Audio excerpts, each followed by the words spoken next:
Good. Bonjour.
If you live in the Gaspe near that train track, you might have spotted our next guest taking a spin on the rail line. No, he wasn't traveling by train. The train isn't back, but he was using a rail car, a yellow 1957 Pontiac High Rail to be exact.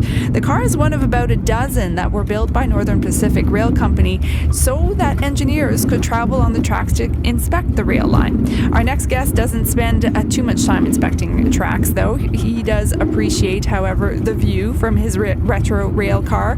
Alan Freed is a former locomotive engineer from Virginia in the United States, and he's in Port Daniel, Gascon right now on the line. Good afternoon. Hello. How was the ride today? It was wonderful. What did you see? Well, we were on the coast of Gaspe. We came from a place called Barchoise, and we ended up here at Port Daniel, and it's all along the coast through beautiful villages, and as I say, this is God's country. That rail line in Barchoise actually runs right along the Barchoise, splitting the bay from the soft water, basically. That's one of the most beautiful parts of that rail line, in my opinion. It is, and it goes around a wonderful little area called Pointe de Banque, and then over and around through the woods and down up into Percé, over some high bridges, and it's just spectacular. Who are you with? I'm with my wife. And why do you do this?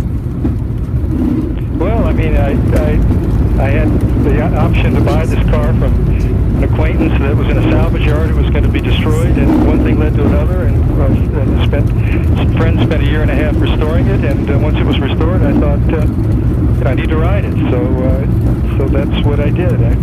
So I go every now and then, I take it out on the railroad tracks, and usually railroads like this are pretty amenable to somebody coming along with a 57 Pontiac that's been on the railroad before and knows about the railroad. So that's what I do, and I don't do it very often, but when I do, it's a lot of fun, and I prefer coming to Canada more than any other place, I think.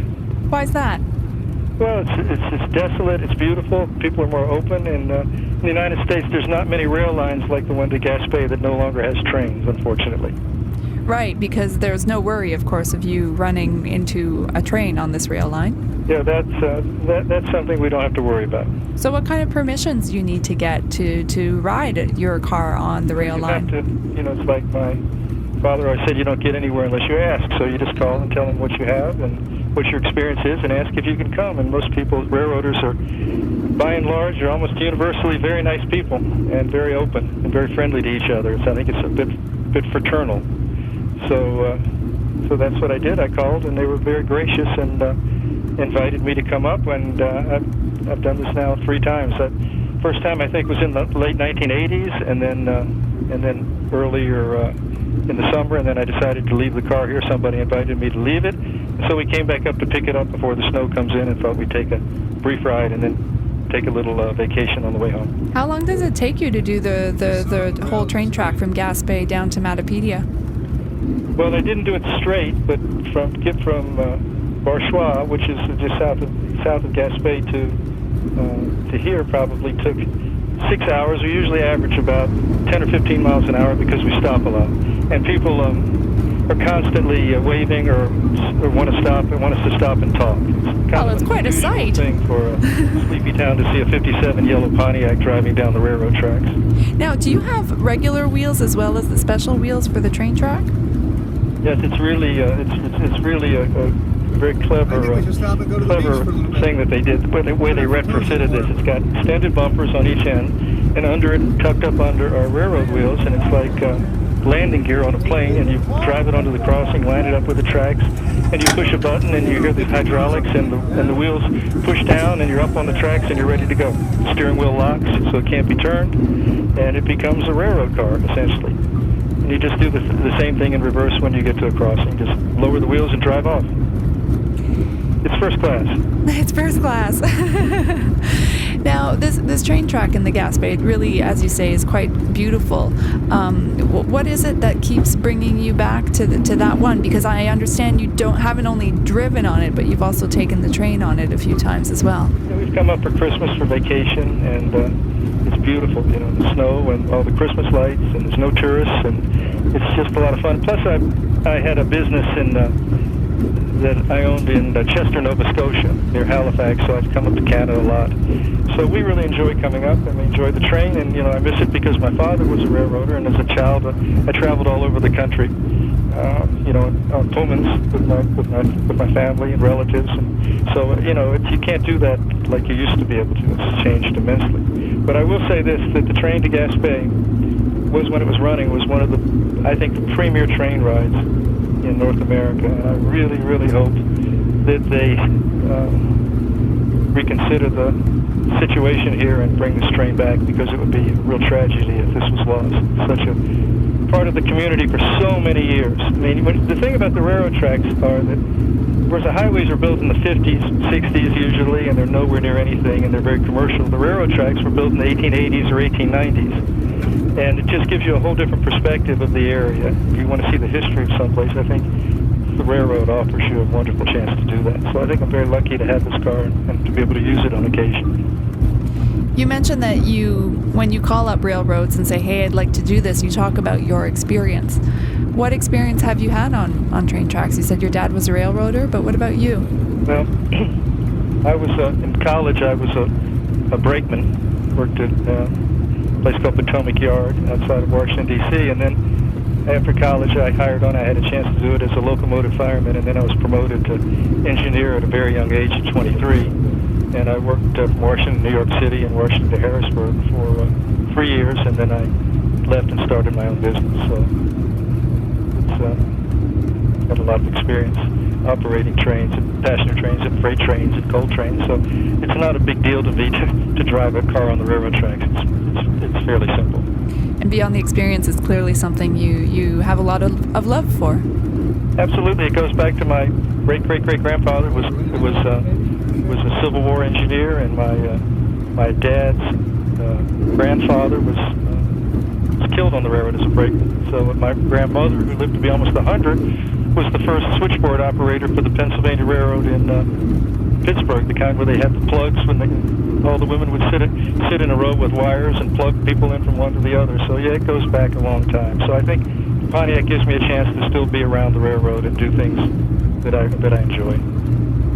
So how far do you want to go tomorrow? I'm done. We're driving home on the road. We're gonna go to St. Andrews, and then we're going to go to Portland, and then we're flying home. Okay. Now, I've got to ask, you are an American on the radio today, on this special day. In the States, why did you choose to come and be in Quebec as opposed to being home in America today? Well, I've already voted. My wife has voted. And I'm a bit, anxious about the election, and I'm looking forward to getting back and calling friends and internet. But I do seminars on Capitol Hill and for the military, so I'm fairly involved with politics in a nonpartisan way. So obviously I'm very curious to go back and see what's happening. So yeah, we'll see. I know one thing, that if the election was held in Quebec, it looks to me like Hillary Clinton would get about 100% of the votes. But I think it's going to maybe be a very different result for Americans. Indeed, we'll see. Thank you so much for joining us today. I really appreciate your time. Thank you. Enjoy talking to you. Bye-bye. Have a safe trip home. Bye-bye. I'd say 15 minutes max.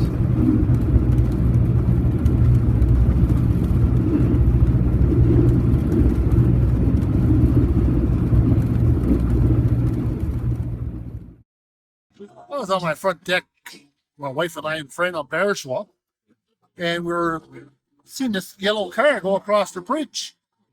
And I said, my wife, go in and get a video camera. I can't believe it. There's a car crossing the railroad track on the bridge. And I said, it looked like a mid-50s GM. I thought it was a Chevy, but it was a... Anyway, I said, I'm going up to Gaspe. He's probably going to the car show. Well, I came up here. You weren't coming to the car show. You come to that gas. You found out about the car show. You came down here. So I just came up here to take some pictures off. I couldn't believe it. Oh, and you're driving along, just like this was a normal thing to do.